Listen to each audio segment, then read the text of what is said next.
So, in the last lecture what we have studied is the inverse Laplace transform, its properties and also the applications of those properties for solving various kind of problems.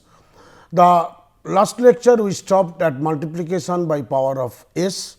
Now, let us see the division by power of s. The theorem says that if f t is sectionally continuous and of exponential order a such that limit t approaches 0 f t by t exist, then for s greater than a, Laplace inverse of f s by s equals 0 to t f x dx. That means, if your f s is replaced by f s by s, then that will be there the function will become integration of the function 0 to t f x, provided limit t approaches 0 f dash f t by t exist. This is required. Let us see the proof of this. Suppose your g t this equals 0 to t f x dx. I am assuming f t equals this. So, that from here very safely you can tell g dash t this is nothing but f t and also g 0 will be equals to 0. So, if I take g t equals the function 0 to t f x dx, then I can tell g dash t equals f t and g 0 equals 0. Now, what is Laplace transform of g dash t? Laplace transform of g dash t is s Laplace transform of g t, just using the properties minus g 0. We know this thing, and g 0 is 0. So, that you can simply write it as this is equals s Laplace transform of g t, or in other sense you can say that your f s is equals to Laplace transform of g dash t, which is f s, basically because g dash t is nothing but f t. So, Laplace transform of f t equals Laplace transform of g dash t equals f s, and this f s equals you are writing is Laplace transform of g of t. Therefore, you can tell that Laplace transform of g t this is equals to f s by s, you can write down. Once I am writing this, so you can say that Laplace inverse of f s by s this equals g t, and what is g t? G t is nothing but this one. So, g t is nothing but 0 to t f x dx, and this completes the proof of this particular theorem, that if this is given, then Laplace inverse of f s by s is equals to 0 to t f x dx, where Laplace inverse of f s is equals to f t. So, let us see here the your g t we assumed only, and we assume g dash t equals, once I am assuming g t is 0 to t f x dx, we can say g dash t equals f t and g 0 equals 0. So, that Laplace transform of g dash t equals s into Laplace transform of g t. From here we are writing f s equals s into Laplace transform of g t, and we are getting the required solution over here, that is this one. Now, let us come to a very important property of Laplace transform. This property belongs to various places. I will discuss it with respect to the Laplace transform, and later whenever we are going for the other transforms. This property we call it as the convolution property. Suppose f t and g t be two functions of class A. Please remember, class A means they are piecewise continuous and they are of exponential order A. So, if I have two functions f t and g t like this, then the convolution of two functions f t and g t denoted by f star g, please note this one, this we read as f convolution g, although we have given the notation as star, f star g or f convolution g, which is denoted by f star g equals 0 to t f x into g of t minus x dx. So, therefore, if I have two functions f t and g t, they are of class A, means their Laplace transform exists. We are from there we are specifying this. then the convolution of these two functions f and g denoted by f star g, this is equals to 0 to t f x into g of t minus x dx. It has certain properties which can be proved very easily. F star g is commutative, that is f star g equals g star f. I am not giving the proof because the proofs are simple. Property 2, the convolution with respect to the functions f and g are associative, that is f star g star h equals f star g star h. So, the convolution is associative also, and third one is f star g is distributive only with respect to addition. Please note this one, f star g is distributive with respect to addition, that is f star g plus h, this is equals to f star g plus f star h. So, f star g plus h, this is equals f star g plus f star h. So, please note that the convolution which we have defined earlier, this one, because convolution plays a vital role, f star g equals 0 to t f x into g of t minus x dx, and it satisfies these three properties. The convolution is commutative, associative and distributive with respect to addition only. There is a well known theorem which we call as convolution theorem. Let f t and g t be two functions of class A, that is Laplace transform of them exist, and if Laplace inverse of f s is f t, Laplace inverse of g s is capital G t, then Laplace inverse of f s g s, this is nothing but f star g, that is 0 to t f x into g of t minus x dx, or in other sense Laplace transform of convolution of two functions. If I have to take in the simple words, Laplace transform of convolution of two functions is equals to Laplace transform of the function f t into the Laplace transform of the function g t. So, this one is very important, that if I have the convolution of two functions, then Laplace transform of convolution of two functions equals Laplace multiplication of Laplace transform of those two individual functions. Let us see the proof of this. Let us assume that 0 to t f x into g of t minus x dx, this is equals to h of t. We are assuming this. That is, we can say that Laplace transform of this is nothing but f star g, this one is nothing but f star g. So, f star g is this, f x equals h t. Now, Laplace transform of f star g, this I can write it as Laplace transform of h t, and this is equals, you can write down 0 to infinity e power minus s t into 0 to t f of x into g of t minus x into dx into dt. So, basically I have to find out evaluate this particular integral 0 to infinity e power minus s t into 0 to t f of x, this is actually x, f of x into g of t minus x dx into dt. To evaluate this, let us introduce a new function u x t. I am saying that means value will be dependent on, value of t will be dependent on x. Say it is 0 for t less than x and it is 1 for t greater than equals x.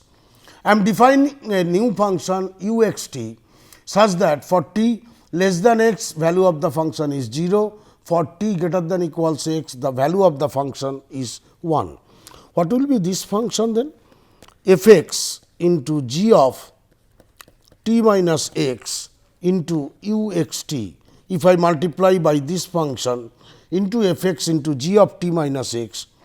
So, this will be 0 for x greater than t, x greater than equals t, and this will be f x into g of t minus x for x less than equals t, we can write down. Now, the product vanishes for all values of x greater than t. For all values of x are greater than t, then the limit can be extended here. For this, the limit can be extended from 0 to infinity, because I am considering, please see this one, I am considering a new function. I have defined a function this u x t, which is 0 for t less than x, which is 1 for t greater than equals x. And whenever I am multiplying this function, my new function is 0 for x greater than t and is equals to f x into g into t minus x for x less than equals t. Therefore, if I take this function multiplying by this 0 to t limit, now I can make it to 0 to infinity, because for x greater than t, the value of the function vanishes. So, therefore, I can write down using this new function Laplace transform of f star g. This is equals to 0 to infinity. This will also be 0 to infinity due to that reason. Please note this, f x into g of t minus x into u x t dx into e power minus s t into dt. I am getting this. So, I could do it 0 to t, I could change into 0 to infinity only by introducing this function u x t. Otherwise, I cannot write the 0 to t integration into 0 to infinity. Please note this one. And once both are 0 to infinity, by changing the order of the integration, I can write down 0 to infinity. This is also 0 to infinity f x g of t minus x into u x t into e power minus s t into dt, and then your dx will come. So, once it is dt, this f x I can take out from this 0 to infinity, or in other sense, this I can write it as f x into 0 to infinity. F x will come outside, because this is the first integral is on t. So, f x is independent of t. So, if I am bringing f x out, so if I am bringing f x out, g of t minus x into u x t into e power minus s t dt, and then the integration over dx will come. And this equals, again I can write down 0 to infinity f x into g x to infinity g of t minus x into e power minus s t dt into dx. Why I can write down? Because for t less than x, your integrand is 0 and u x t is 1 for t 1, this is for t greater than equals x, we know it. U x equals t, u x t equals 1 for t greater than equals x, and for t less than x, this is equals 0. So, for that reason, this 0 to infinity, now I can break it into x to infinity over here. Now, on this integral, on this particular integral, now substitute one thing, say t minus x equals mu. I am assuming here now t minus x equals mu on this given integral. So, once I am substituting t minus x equals mu, therefore, Laplace transform of f star g, this equals, I can write down 0 to infinity f x is there, this will be 0 to infinity, this will be a function of mu, then g mu into e power minus s into x plus mu d mu into dx. I am changing t to x, t minus x equals mu. So, I am bringing it here. This equals, again you can write it as f x into 0 to infinity g mu into e power minus s mu d mu into e power minus s x dx, because s e power minus s x is not coming under this. So, this simply now I am breaking it into two independent variables x and mu, and this equals, I can write it, one integral will be f x into this e power minus s x dx. This will be one integral into 0 to infinity g mu into e power minus s mu into d mu will come. What is this? This is nothing but the Laplace transform of f t. This is nothing but Laplace transform of f t into, this is nothing but Laplace transform of g t. So, we started with Laplace transform of the convolution of two functions, and this equals f s into g s. So, therefore, Laplace transform of convolution of two functions equals multiplication of Laplace transform of both the functions. I hope the theorem is very clear to you, that if I take the convolution of two functions and then if I take the Laplace transform, that is Laplace transform of convolution of two functions, this is equals to the multiplication of Laplace transform of both the functions. So, just quickly whatever I explained, the function is given, I am writing it like this, then I am introducing a new function u x t, which is 0 for t less than x, 1 for t greater than x. Then I am getting this function which I have written already. Now, product vanishes for all values of x. So, therefore, this integral 0 to t can be made as 0 to infinity, and then I am interchanging the order of the integration. Once I am interchanging the order of the integration, then I am getting 0 to infinity f x into this, because I know for t less than x the integrand is this, 0 to infinity I am making it into x to infinity. The reason is for t less than x integrand is 0 and u x t is 1. Then on the last one I am substituting t minus x equals mu. Once I am substituting, and I can break it into two different integrals, where the first integral is nothing but Laplace transform of f t, and the second integral is the Laplace transform of g t. So, that and it becomes nothing but f s into g s. So, now let us see using example how convolution of functions are useful in deriving the inverse Laplace transform. That is, if I use convolution, how it becomes easy for us to find out the inverse Laplace transform of different functions.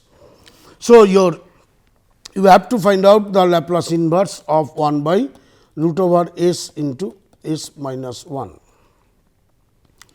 Now, we are assuming that f s equals 1 by root s, g s equals 1 by s minus 1, which implies your g t is obviously e power t.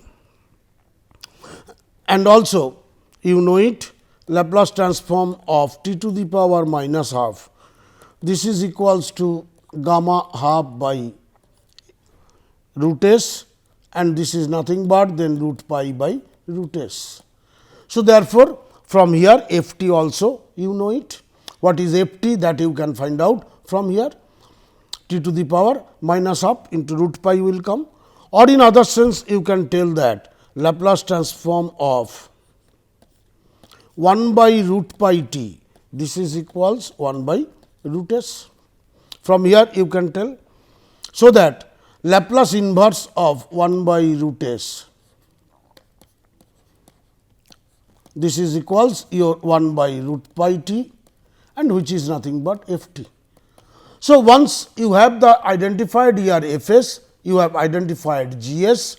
From G s directly I am finding out G t like this, and from this one I am identifying the root pi by s. So, that f t also I am identifying as 1 by root pi t. So, now f t is known to me, G t is known to me.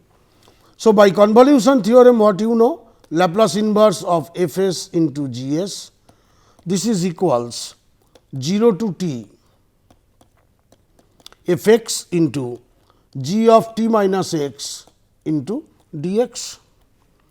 So, that 0 to t, what is your f x? F x is nothing but 1 by root pi x, f t was root pi t, into e power t minus x into d x.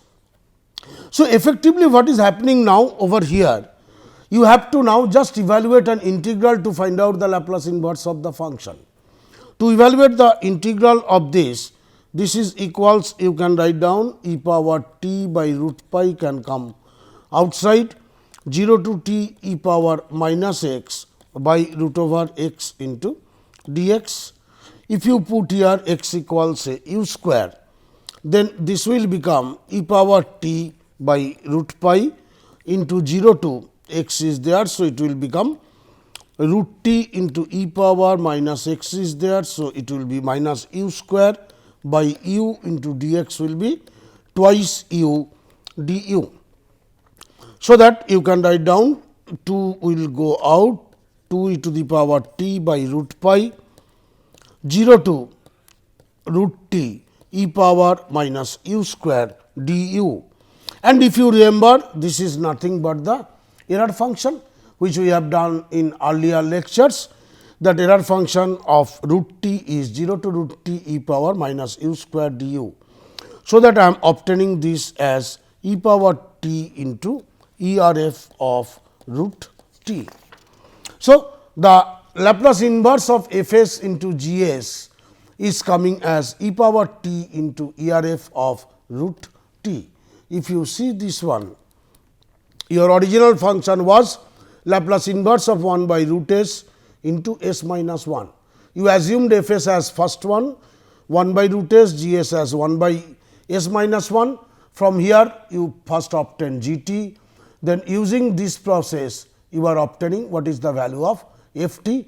Once I obtain the f t and G t, then by convolution theorem, I can write down Laplace inverse of f s G s is 0 to t f x into g t of minus s. Now, substitute the value of f t and g t here and evaluate the integral by following this method, and ultimately you will obtain the result as e power t into error function of root t. Now, let us see the next example, that is Laplace inverse of 1 by 1 plus root s. For this case, what happens? Your problem is Laplace inverse of 1 by 1 plus root s.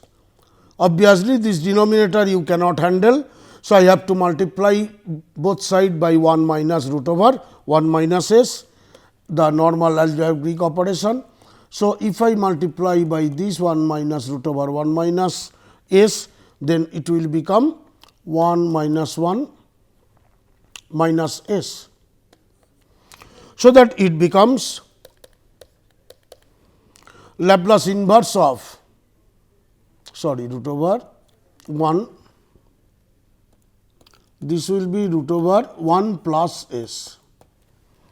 So, this is equals to root over Laplace inverse of root over 1 plus s minus 1 by s.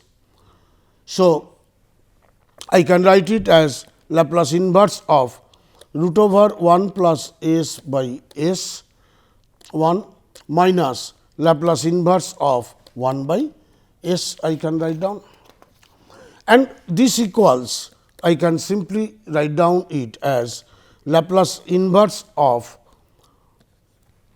1 plus s by s into root over 1 plus s minus this value is equals to 1. This I can break it into two parts again, Laplace inverse of 1 by s into root over 1 plus s plus Laplace inverse of 1 by root over 1 plus s minus 1, and this is nothing but Laplace inverse of this thing is ERF of root t. This also I can find out, so that very easily I can find out the solution of this. So, let me just check it here. So, you are getting this, from here you are obtaining this, we have done this thing. Then I am writing this as Laplace inverse of 1 plus s by root over s into 1 plus s minus 1.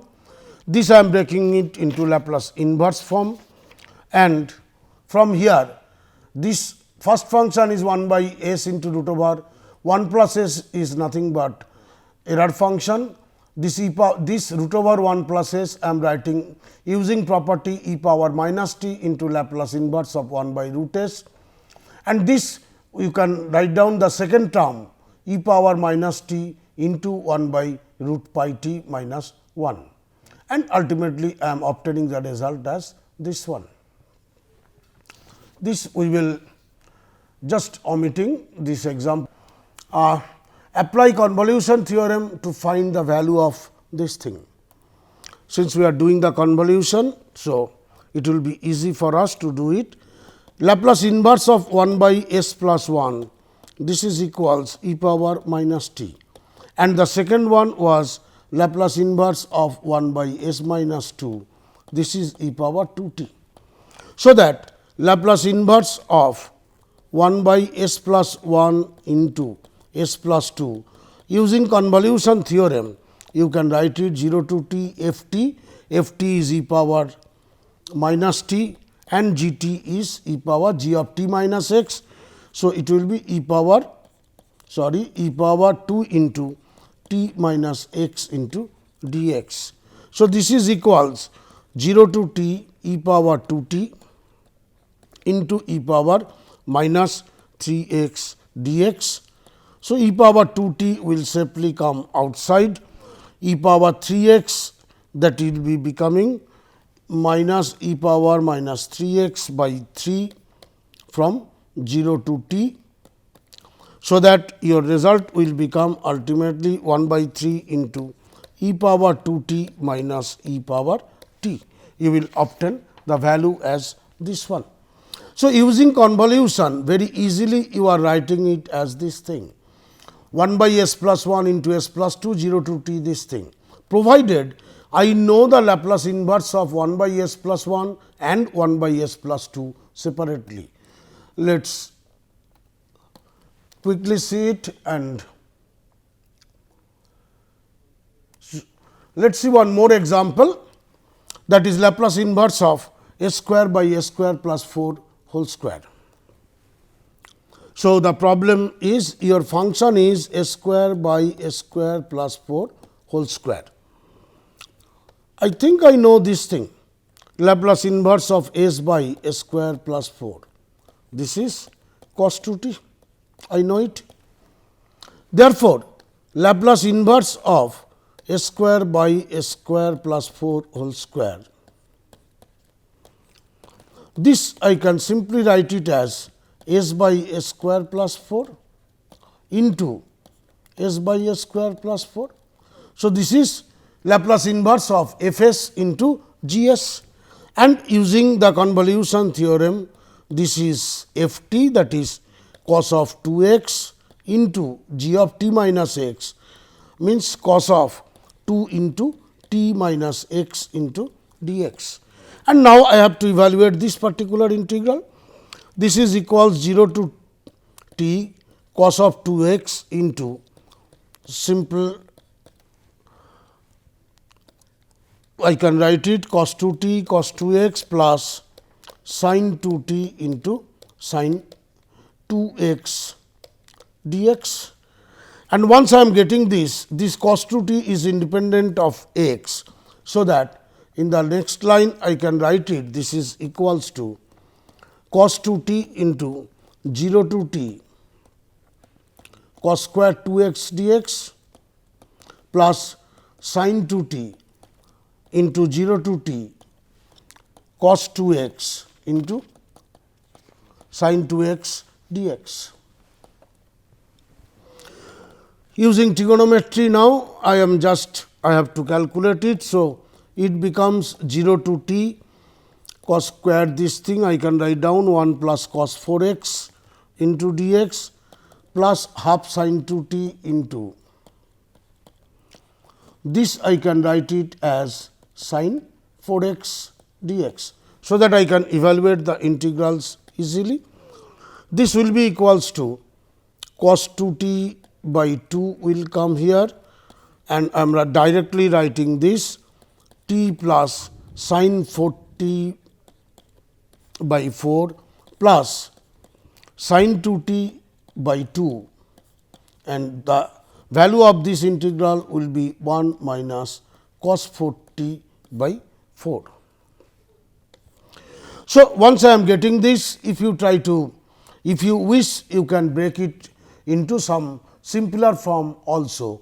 So, like this way, whenever I have the product of two Laplace transforms, that is f1s into f2s, always I can use the convolution theorem to find out that to form an integral of the form 0 to t f x into g of t minus x dx, and I simply evaluate that integral to obtain the Laplace inverse of some product of some functions. Thank you.